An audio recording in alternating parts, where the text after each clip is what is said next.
Hi అండి. Welcome back to our channel Swathi నా trends. ఎలా ఉన్నారు అందరూ? నేనైతే చాలా బాగున్నాను. సో, ఇదొచ్చేసి మా 10th యానివర్సరీ వీడియో అనమాట. ఇంకా ముందు ముందు కొత్త వీడియోస్ వస్తుంటే ఈ వీడియోస్ అలానే మర్చిపోయాను నేను. ఇవి నాకు చాలా మెమరబుల్ కదా! సో, 10th యానివర్సరీ అంటే కొంచెం స్పెషల్‌గా ఉండాలి అని చెప్పేసి నేనైతే ఈ శారీ వచ్చేసి ఒక ఇన్‌స్టాగ్రామ్ పేజ్‌లో తీసుకున్నాను. నాకు చాలా చాలా నచ్చింది. Peach colour. పింక్ ఇంకా పీచ్ కలర్ మిక్స్డ్‌లో ఉందనమాట. చాలా బాగుండే శారీ అయితే. సో, నేను ఇన్‌స్టాగ్రామ్‌లో పేజ్ డీటెయిల్స్ అన్నీ యాడ్ చేశాను చూసేయండి.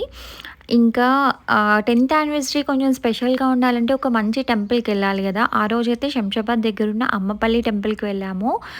చాలా రోజుల నుంచి ఏదైనా మంచి అకేషన్ ఉంటే వెళ్దాము అని చెప్పేసి వెయిట్ చేస్తున్నాము. బట్ మాది 10th యానివర్సరీ కంటే ఇంకా మంచి రోజు ఏముంటుంది చెప్పండి. సో, అందుకే ఆ రోజు ఇలా వెళ్ళాము. కొంచెం మంచి ఇట్లా ఫోటోషూట్ అట్లా ఫోటోస్ అట్లా తీసుకున్నాము. ఎంత బావుందో అండి టెంపుల్ అయితే చాలా పీస్‌ఫుల్‌గా ఉంది. ఇది దీనాకి తన బర్త్‌డే రోజు నేను డిజైన్ చేసిన డ్రెస్ అనమాట. తనది కూడా చాలా నచ్చుండే డ్రెస్. అలా కొన్ని కపుల్ ఫోటోస్ ఇంకా ఫ్యామిలీ ఫోటోస్ తీసుకున్నాము. సో, చాలా బావుండే. ఆ రోజు అంతా పీస్‌ఫుల్‌గా ఇంకా అంటే ఒక మెమరబుల్ డేగా గడిచిపోయింది. టెంపుల్ అయితే చాలా బావుందండి. ఎవరైనా ప్రీ వెడ్డింగ్ షూట్స్‌కి అట్లా ప్లాన్ చేసుకుంటే తప్పకుండా విజిట్ చేయండి. చాలా బావుంటుంది టెంపుల్.